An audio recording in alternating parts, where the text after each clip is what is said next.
На тема туризам зборуваме, скратен е буџетот за туристичка промоција на Македонија, но и со ограничени средства. Агенцијата за поддршка и промоција на туризмот не се откажува од промоцијата на Македонија на странските пазари. Целта за 2022 е постигната, 3,2 милиони ноќевања, таргет за 2023. Ке успееме ли да го зголемиме бројот на странски туристи со актуелнава туристичка понуда? Тема на разговор со директорот на Агенцијата за поддршка и промоција на туризмот Љупче Јаневски. Добро утро и добре ни дојдовте. Добро утро, добре ве најдов.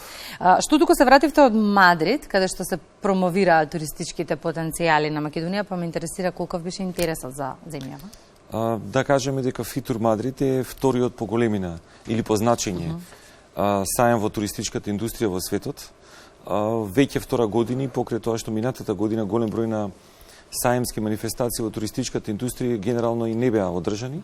Сајмот во Мадрид се одржа поради неговото големо значење, пред се да потенцираме и дека тоа е седиштето на светската туристичка организација, па можеа да се споделат искуства, дополнителни состаноци, да се види се тоа што се фокусира светот и каде сме ние. Голем интерес токму за Македонија, дури и на моje изненадување, голем број на шпански туристи кои што повторно сакаат да не посетат и се надеваме дека со подобра конекција авионска ќе успееме заедно со поголем број на туроператори да мотивираме поголем број на шпански, португалски туристи кои што ќе не посетат во кружни патувања директно со едно секако прекачување или застанување авионско да бидат 3, 5 или 7 денови во нашата дестинација. Живееме сериозна економска криза која што бараше пренамена на средства во различни сектори, бидејќи пари во моментов секаде се потребни. Тоа значеше кратење на буџетот на Агенцијата за 2023, но велите и со толку пари не се откажуваме од странските пазари. Како ќе ги менаџирате? Не е секогаш парите во прашање. Па дури не е секогаш парите не се во прашање кога е кариерниот развој било која единка. Тоа треба да го разберем. Дикаме по различни мотиви во животот што требаме да ги направиме. Нашиот буџет за 2023 година би го нарекол во најмала рака скромен, но тоа не треба да не спречи заедно со туристичката индустрија да ги постигнеме целите. Како што успеавме во 2021 и 2022. Јас сум сигурен дека ќе успееме и оваа година да ги надминеме целите кои што ќе си ги зацртаме, а тоа е 3,2 милиони ноќевања и се вели помеѓу 10 до 15% од примарните пазари или од секундарните некаде 30 до 40%. Токму е тоа на што ќе се фокусираме, и во овие моменти тече кампања во регионот, од кој што очекуваме да ги постигне и да ги надмине резултатите од 2019 година. Како во услови на економска криза? Се може. Ако ние го разбереме ова на различни начини, например, во кинеските знаковен јазик, кризата се пишува со два знаци. Еден е криза, еден е излез. Ние само треба да го најдеме прозорчето на каде да се фокусираме и што побрзо да излеземе од кризата. А тоа може само со работа, со индивидуални успеси и колективни успеси, а дополнително со фокусирана стратегија која што сите ќе ја донесеме, но и сите ќе ја применуваме. И знаете што ме изненади? Зборувавме во текот на целата година за тоа каква економска криза живееме и дека навистина е проблеми да се платат сметките за струја и за да се набават основните намирници, да се преживеа од месец за месец. Впечатокот му е дека годинава се патуваше како никогаш досега. Веројатно како последици од пандемијата и затвореноста па сакавме да излеземе, но каков е вашиот впечаток? Всушност, научно е докажано дека во светска криза или во економска криза, луксузот никогаш не поевтинува. Тој поскапува, бидејќи имаме поголем интерес за него. Не е луксуз да отидеме на некој патување, бидејќи треба да се фокусираме дека и дома можеме добро да поминеме. Добра организација. Да, генерално гледаме дека ексклузивните или екзотичните дестинации се повеќе пристапни, можеби малце повеќе чинат, но желбата е поголема. Ако ние можеби Јужна Америка екзотична дестинација, на жителите од Јужна Америка Балканот ми е екзотична дестинација, па на тој начин можеме и тоа како подобро да се представиме, да се фокусираме, заеднички да работиме на нови програми, нови атракции, кои што се барани од туристите и од новата туристичка реалност. Ако не ни беше можеби достижно 2,6 милиони ноќевања кога кажавме во 2021 година и кога објаснивме како заеднички можеме да го направиме тоа, веќе стигаме некаде до 2,9 милиони ноќевања. Тоа е отприлика помеѓу 250 и 300.000 ноќевања повеќе од предвиденото и рекордни прилив од туристички промет во 2022 година. Многу повеќе, околу 25% од 2019 година. Ако тоа успеавме, јас верувам дека ќе успееме и во 2023 и тоа мораме секако заеднички да го направиме, но мораме, Кристини, да градиме нови генерации. Всушност да генерации кои што ќе бидат добри менаџери, да ги издигнеме на многу повисоко ниво стручните училишта, бидејќи туризмот и угостителството се гранки во или области кои влијаат директно или индиректно од повеќе од 20 економски гранки. И тука работната сила секогаш треба да биде свежа, секогаш треба да има нови вештини, но да биде добро платена и да ја гледа иднината во компанијата во која што работи. Туризмот е најпосакуваната опција кога размислуваме за слободните денови, но реалноста, она туристичка реалност која што споменавте, бара унапредување на понудата и приближување на дестинациите. Тоа го овозможуваат новите авиолинии и некако растат постојано. Белград Охрид, Холандија Охрид, Манчестер, Лондон, нешто така прочитав. Се авиолиниите за кои што се зборува дека ќе бидат достапни за известно време, тоа значи дека ќе расте и бројот на странски туристи во Македонија? Кои линии се реалност сега? Ме радува кога го користам терминот за прв пат. Манчестер Охрид, чартер летови од мај до октомври, во втората половина на мај започнуваат, од Лондон за Охрид, со еден туроператор, тоа се чартер летови покрај редовните кои што ги имаме со авиокомпаниите. Очекуваме од тој туроператор помеѓу 5.000 и 6.000 туристи сконцентрирани само во Охрид од Британија, британски туристи кои што досега сме ги немале на 5 и 7 дневни аранжмани, претежно за активни форми на туристичка понуда. Помеѓу 90 и 100 чартери од Холандија, само од еден туроператор. Очекуваме од истиот повеќе од 15.000 туристи во 2023 година или поголеми скокови, сега да не ја оптоваруваме утринската програма овој разговор со статистики, кои што многу пати велиме дека можат да бидат плюс или минус, но генерално новата линија која што ќе биде Белград од Охрид, ќе го поврзе Охрид со многу други дестинации. Например, имаме веќе најавени шпански туристи кои што ќе патуваат со Ер Србија и тоа Мадрид, Белград, Охрид. Што ако велиме дека до вчера не беше возможно, сега можеме 4 пати да уживаме во Белград или белграѓани да ни дојдат на кафе во Охрид. Актуелна е зимската туристичка сезона, снегот малку ни задоцни, но го има. Сега у нас за што сакав да проговориме, изминатиот период во Македонија наутро имавме гости и на Скајп и од Крушево, имавме од Попова Шапка, имавме од Маврово и сега зборувавме за тоа првично колку снегот одзема туристи, односно откажување на аранжманите. Имаше известна бројка, но тоа го стави на пиедестал прашањето за унапредувањето на понудата. Што правиме кога нема снег? И сите гости во Македонија наутро кажаа дека треба да се зголемува туристичката понуда. Со исклучок можеби на Крушево, кој што поамбициозно работи на оваа тема, другите центри имаат недостаток сериозен од понуда. Зошто се подпираме само на снегот, се извинувам. Нашата предност е тоа што нашите ски центри се претежно во заштитени подрачји и во национални паркови. Јас никогаш не ја гледам Шапка само за дестинација која ќе падне снег. Никогаш тоа не сум го кажал за Маврово, бидејќи тоа се дестинации кои што се за 4 сезони. Всушност, ние имаме што да понудиме.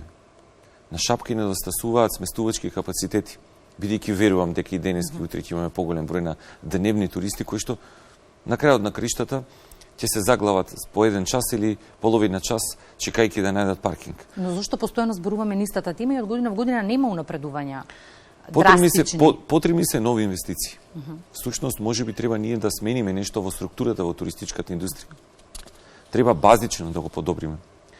Ако го погледнеме практиките од регионот и од Европа, јасно ќе видиме дека туристичката индустрија е многу повисоко подигната. Ако Турција, која што за мене е еден гигант во туризмот, има Министерство за туризам и култура, ако веќе соседната Србија ги подели министерствата и сега имаме Министерство за туризам и младија, претходно беше со телекомуникации и се фокусираат и надмина прилив од туристичката индустрија од 2 милиарди во 2022 година, тогаш, како членки на Отворениот Балкан, сериозно мораме да изградиме многу брзо структурата во туристичката индустрија, да ги прилагодиме законските легислативи токму кон подобрување и нови инвестиции. Тогаш можеме да кажеме дека туристичките развојни зони ќе имаат вистички капацитети, бидејќи во овој момент развиваме туристички развојни зони, тоа е туристичката развојна зона Сарај, и сега имаме сериозни инвеститори за туристичките развојни зони во Дојран, потоа нови инвестиции во Шапка, но недостасуваат инвестиции, стратегиски визии каде ќе биде туризмот во наредните 15 до 20 години. Тоа треба да го направи Министерство, кое што ќе застане, а Агенцијата за промоција и поддршка на туризмот да израсне во национална туристичка организација. И тоа сакав да прашам каква е соработката со локалните самоуправи. Го имаме снегот, имаме недостаток на сместувачки капацитети, и тоа го споменавте, но еве и да нема и да е се во ред, доколку сакате во овие услови да пристигнете до некои од туристичките центри, мака ќе мачите со автомобилот, да речеме, хаос се случи на првиот снег со Попова Шапка, нема сообраќаен хаос. Да се стигне до Маврово во услови на снег е исто така сериозен предизвик. Тоа се решливи проблеми кои што можат да се надминат со инфраструктурни зафати, кои што можат да бидат од кратко време, од година или две. Проблематиката е во другиот сегмент на статистиката. Ако не имаме црна дупка во сегментите на бројот на ноќевања и броењето на туристите кои што престојуваат, тогаш ние ќе сватиме дека всушност многу малце туристи ноќеваат во Попова Шапка. Ако немаме категоризирани објекти, ако немаме регистар, ако не знаеме што се случува, и ако локалната самоуправа во било кој дел на нашата земја нема точни податоци, токму за приватните сместувачки капацитети, нивното категоризирање и бројот на туристи кои што престојуваат во тој одреден момент и платената туристичка такса, тогаш ние не можеме да мериме и соодветно да се фокусираме во одреден регион. Но ме радува и фактот дека се поголем број на општини во последните неколку години комуницираат со Агенцијата за промоција и поддршка на туризмот и многу сериозно го сватиле туризмот и туристичката индустрија, бидејќи е многу значен за локалниот економски развој, неговиот мултипликативен ефект и создавањето на новите работни места. Па затоа еве и на сајмот во Србија и на сајмот во Берлин кои што престојат, ќе имаме поголем број на општини кои што ќе се представат со своите туристички потенцијали и ме радува дека тоа ќе биде рекорден број на општини. Туристичкиот сектор е изграден од неколку алки и сите треба да функционираат за да може да имаме успех во истиот. Ги споменавме и инфраструктурата, и сместовачките капацитети, и понудата, дојдовме до работниците. Всушност така го започнавме и разговорот со прилог кој што говори дека компаниите бараат увоз на странска работна сила или опцијата постои за преквалификација на домашната. Што е подобро? Имаме недостаток на кадар сериозен. Тоа се види во 2022 година. Тоа се гледа и сега, бидејќи голем број на работници во угостителството и во хотелиерството, воопшто во туризмот, стојат на стендбај и чекаат да бидат повикани. Всушност, да заминат, сега таа дупка нема да можеме ние лесно да ја покриеме. Не секогаш е сизифовата решение или мака, дали тоа да бидат туристи кои што ќе ги вовеземе, кои што ќе бидат ефтина работна сила и можеби нема да понудат добра квалитетна услуга, бидејќи 70 до 80% е услуга во туристичката индустрија. Или да имаме собствени, да ги преквалификуваме ако имаат интерес за тоа. Има еден момент каде што ние, оваа состојба е всушност пик на нешто што се случувало последните 15 до 20 години. И истата да се поправи, не е логички, не е возможно тоа да биде за година или две. Всушност, ние и да го решиме проблемот во моментот, истиот ќе остане на подолг рок. Па затоа е потребна многу подинамична соработка на стручните училишта и приватниот сектор, вложување на приватната индустрија во училиштата, создавање на услови на студентите и учениците од средните училишта, повторно издигнување на струката на високо ниво, бидејќи треба еднаш за секогаш да разбереме дека тие ученици кои што учат во тие училишта не се ученици кои што немаат добар капацитет и воопшто не е точно дека готвачите, мастер-шефовите не земаат големи плати. Бога ми земаат понекогаш и поголема. И во Македонија? Не само од мојата, туку мислам дека земаат и од поголеми функционери, затоа што вредат и тоа што го нудат, а е ретко, треба да го мултиплицираат и треба да го пренесуваат. Само на тој начин ќе имаме можност во наредните години да се пофалиме со нашата гастрономија, да ја сервираме на наш специфичен начин, да го развиваме еногастроконцептот и да ја задржиме нашата автохтоност и во секаков можен начин. Во моментов нашите гледачи ги гледаат новите промотивни видеоматеријали кои што ги изработи агенцијата, да. Јас ги држам печатени, што особено ме радува. Каде и да појдете, на која дестинација во светот, во хотелското сместување, првото нешто што ќе го најдете на масата е хартиено. Што може и каде да посетите. Знаеме ние што имаме, дека треба да го унапредуваме исто така знаеме, но првпат печатено можеме на странците кои што доаѓаат да им понудиме што може да видат.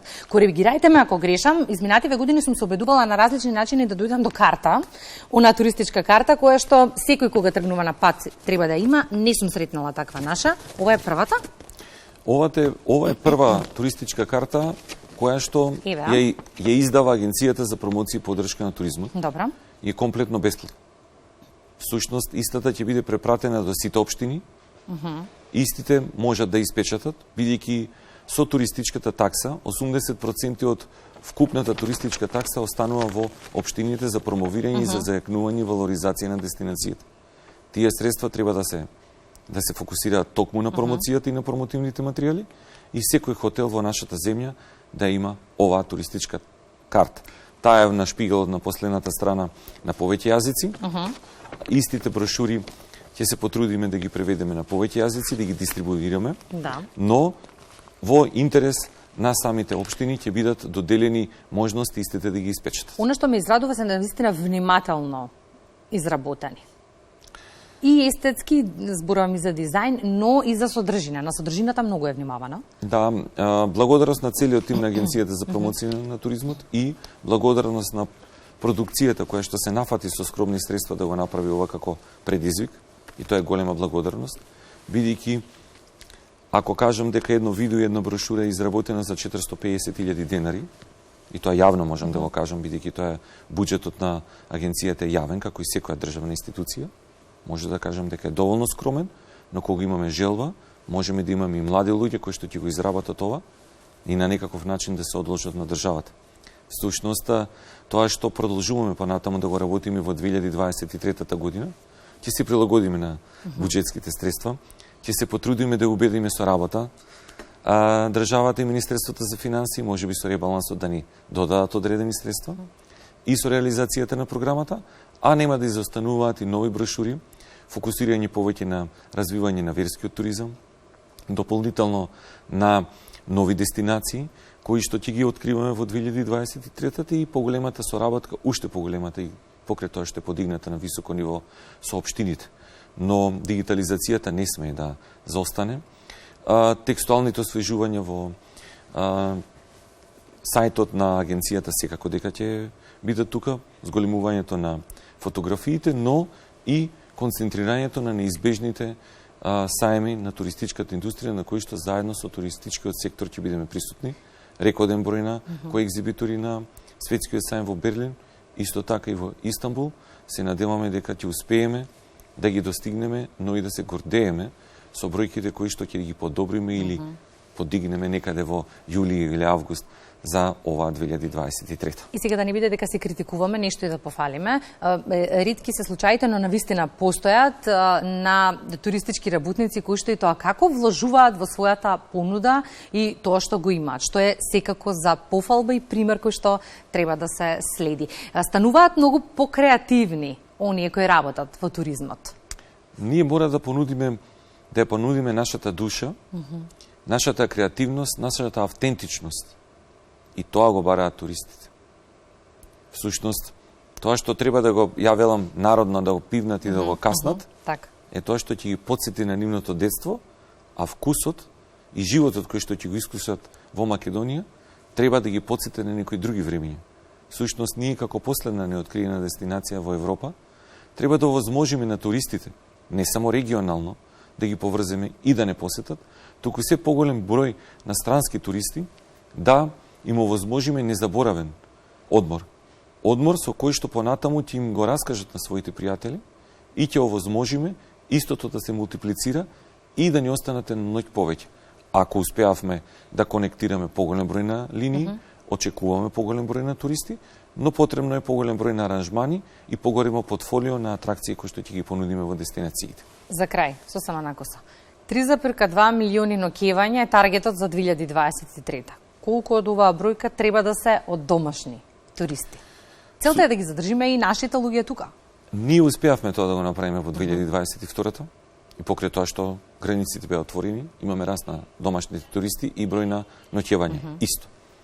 Се надевам дека ќе успееме и ќе се потрудиме 2023 со одредени стимулации, поголем број на наши туроператори и агенции да нудат нашата дестинација за викенди и надвор од сезоната.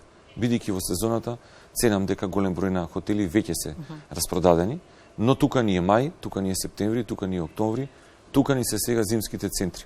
Треба да ги прилагодиме цените, треба да ги расшириме рацете и портите и приватното сместување да биде регистрирано, па да ги рушиме рекордите. За месец и половина ќе сумираме бројки од зимската туристичка сезона. Благодарам за гостувањето. Благодарам и на вас. Наутре.